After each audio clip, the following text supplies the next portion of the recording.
I am going to show you how I gained over 3 miles per gallon and saved money driving my Jeep Gladiator.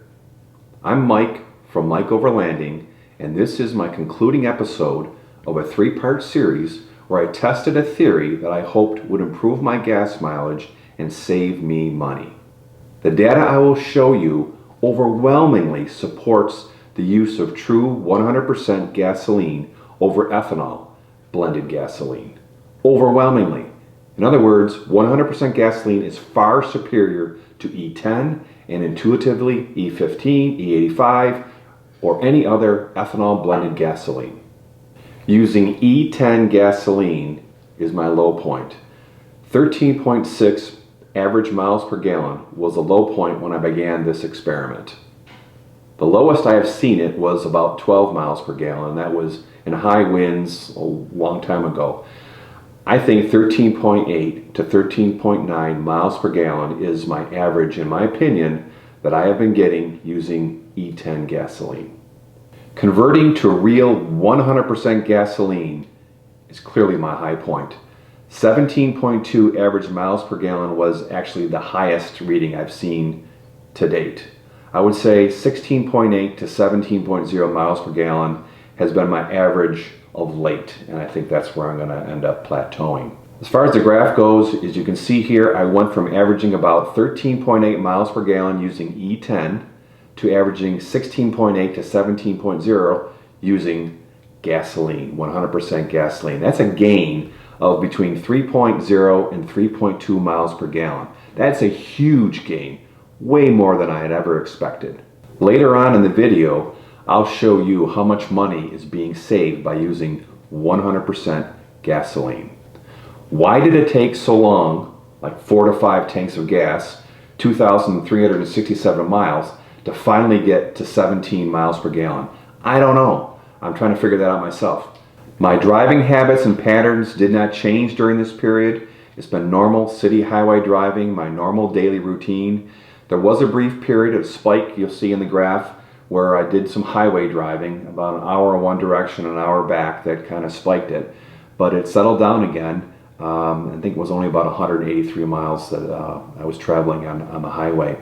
We have had high winds here in late winter and early spring, where the gusts have gone up to 50 miles per hour. And that certainly had an impact, but the graph doesn't really show it, which is really strange. One side note is that I did notice that when I'm going against the wind, I would see my average miles per gallon drop pretty quickly. But then when I turned around and had the wind in my back, it didn't seem to help me as much as it hurt me going against it. At mile mark about 380 miles into this experiment, I took my Jeep in for an emissions recall, and it had to do with a software change. It took about an hour. I'm not sure exactly what they did. I'm going to show you the emissions recall notice that I received. And as you can see in the graph, as soon as that happened, I dropped my average miles per gallon. And I don't know what effect that had, if any, but it clearly looks like it did something. And I'm not sure why it did that, and then why continuing to buy gasoline it eventually recovered. I don't understand that at all.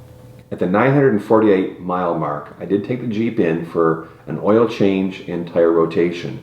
Now, I keep my tires at about 17 PSI, which is what they're supposed to be at, so there was no issues with the tire pressure being different. And when I took the Jeep in, I think it was about 10 to 15% oil life remaining in it. So that shouldn't have affected it, but I'll just bring that up, that is something that occurred during this experiment. In my original video, I mentioned that I wonder if temperature has anything to do with it.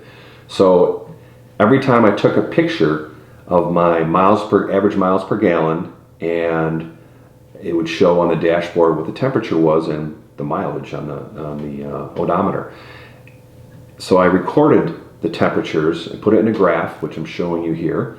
And in that graph, you can clearly see that temperature didn't really have an effect. It's all over the place. One could possibly argue that using ethanol, it was extreme temperatures because it was well below 0 degrees Fahrenheit, let alone below 32 degrees Fahrenheit, the freezing point of water. So I don't think the data shows that temperature has any effect. I'd love to have put the two graphs side by side, but the data points are so different that I couldn't put them on the same graph. But you can clearly see, and I'll flip between the two here, but you can clearly see that temperature doesn't seem to have an effect. There are days when it's really cold and I got better gas mileage, and there are days when it was warmer and I got worse or better. And so temperature, I don't think, has an effect. The only variable that makes sense to me is the elimination of ethanol in my gasoline.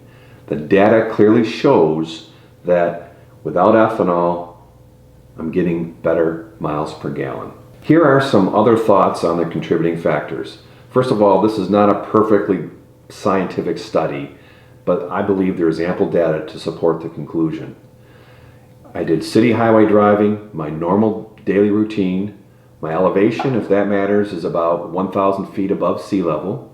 I've gone to the same gas station, in fact the same gas pump, and this data was collected from February through April of 2022, and I said once it settles down, I will publish the results, which is what I'm doing. And I'm getting 17.2 miles per gallon.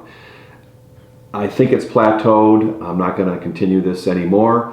And I am saving $14.26 per fill up using gasoline, 100% gasoline versus E10. And that is huge. That is just a huge difference. This table shows how I arrived at a savings of $14.26 per fill up of gas.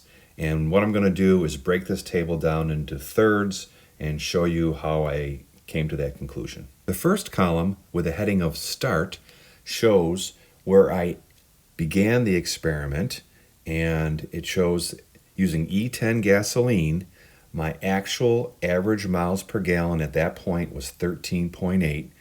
With a 22-gallon gas tank means the maximum number of miles I could go on a tank of gas would be 303.6 miles. The far three columns to the right with the heading End shows the final results of my experiment. The column with the heading Gasoline Average shows that I'm currently getting 17 miles per gallon on average, and that equates to about 374 miles on a full tank of gas. With the far right column titled Gasoline High MPG shows how many miles I can go at 17.2 miles per gallon, which is 378.4 miles. And finally, you can see how I conclude that I can get between 70.4 and 74.8 more miles using gasoline.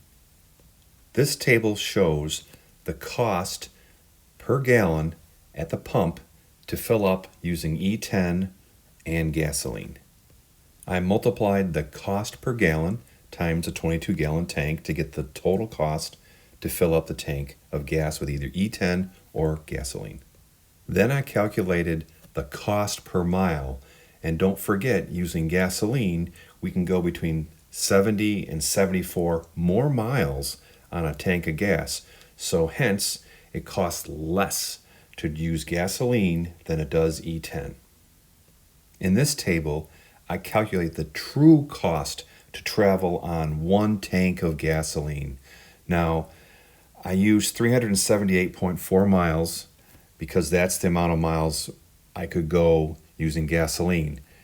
We all know that using E10, it's 70 to 74 miles less than that. So if you're using E10, you actually have to stop and get more gas. But I gave them the benefit of the doubt and assumed they can go 378.4 miles on one tank of gas. Here is the entire table once again. And as you can see, using E10 blended gasoline, it would cost $105.54 on a full tank of gas. Comparing that to gasoline at $91.28 is a savings of a whopping $14.26 per tank of gas. It's huge. So I can both save a ton of money and travel many, many more miles on one tank of gas. How much does that add up to in a year? Let's assume 15,000 miles are traveled in an average year and compare the cost per mile of ethanol of 0.2789 to the cost of gasoline of 0.2412, and there's a savings of $566 a year. Yes, ethanol would cost at this price $4,184 a year, and gasoline only $3,618. Again, a $566 per year savings. What started me looking into this? Well, it's no fun getting 13.6 average miles per gallon, especially when Jeep says I should be getting 19 miles per gallon on combined city highway. And at 17.2 miles per gallon, I'm still not getting 19 miles per gallon, but let me tell you, going from about 13.6 to 13.8 to 17.2 is huge. Thanks for watching Mike Overlanding. I hope this video was informative and you appreciate it. Please like this video. Please check out, if you're interested, I've got two other videos that led me to this conclusion if you want to see those. I also have some other videos that I'll show you here, a little peek of what they are, and hopefully they're of interest to you. Thank you.